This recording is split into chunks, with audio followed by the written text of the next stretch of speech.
নিয়ম অনুযায়ী আমার বর কিন্তু জামাই ষষ্ঠীর দিন এগুলো কিছুই খায়নি, খেয়েছিল পরের দিন।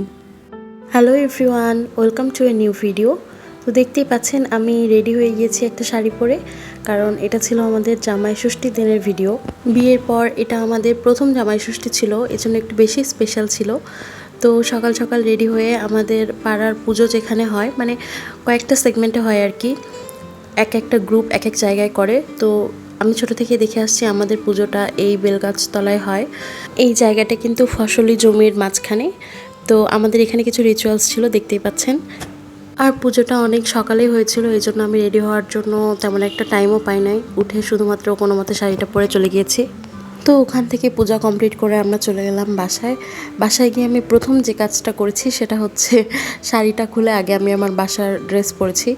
এই জন্য আমি এই ভিডিওতে মানে ওর পাশে বসিনি। সাধারণত নিয়ম হচ্ছে ওর পাশে বসেই করা, কিন্তু সেদিন এত বেশি গরম ছিল, আমার শরীরটাও খারাপ লাগছিল, কারণ আগের দিন সারা রাত জার্নি করে আমরা গিয়েছি। এই জন্য ও ওখানে বসেছিল, আমার বোন ভিডিওটা করছিল, আর আমিও সাইডে ছিলাম, মা আমাকেও দিচ্ছিল, কিন্তু আমি ভিডিওতে আসি নাই আর কি।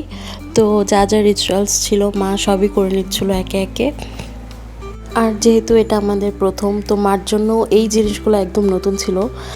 তো সাধারণত যেটা সব বাড়িতে হয় জামাই ষষ্ঠীতে, এই দিনেই মানে খুব ভালোভাবে রান্নাবাড়ি করে জামাইকে খাওয়ানো হয়। কিন্তু আমার বাসাতে এই দিনে তেমন কিছু আয়োজন হয় নাই। এর একটা কারণ হচ্ছে আমার যেহেতু প্রথম ষষ্ঠী ছিল বিয়ের পরে, আমাকে এটার উপবাসটা করতে হয়েছিল। মানে এখন থেকে প্রতি বছরই আমাকে এই উপবাসটা করতে হবে। তো আমি যেহেতু খেতে পারবো না, এই জন্য আমার হাজব্যান্ডও মাকে বলেছিল যে আজকে কিছু রান্না না করতে, মানে আয়োজন কোনো কিছু না করতে, একদম সিম্পল যেটা বাড়ির খাবার সেটাই করতে, যেহেতু আমি খেতে পারবো না। আর পরদিন আমি সহ যাতে সবাই ভালোভাবে খেতে পারি, তখনই সব আয়োজনটা করতে। তো মা তো প্রথমে রাজি হচ্ছিল না, বলছিল যে তুমি চিন্তা করো না, আমি উঠিয়ে রাখবো, ও কালকে খাবে। কিন্তু ও আসলে কিছুতেই রাজি হচ্ছিল না, এই জন্য আর মাও আর বেশি জেদ করেনি।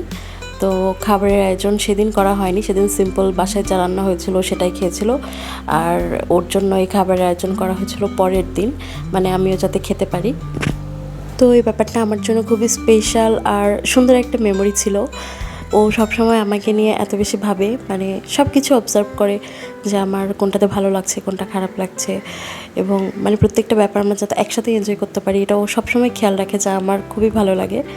তো এই যে ও খাচ্ছে, আমি ভিডিও ক্লিপ নিতে নিতে একটু মজা নিচ্ছিলাম। তো এরকমই গিয়েছিল আমাদের জামাই ষষ্ঠীটা।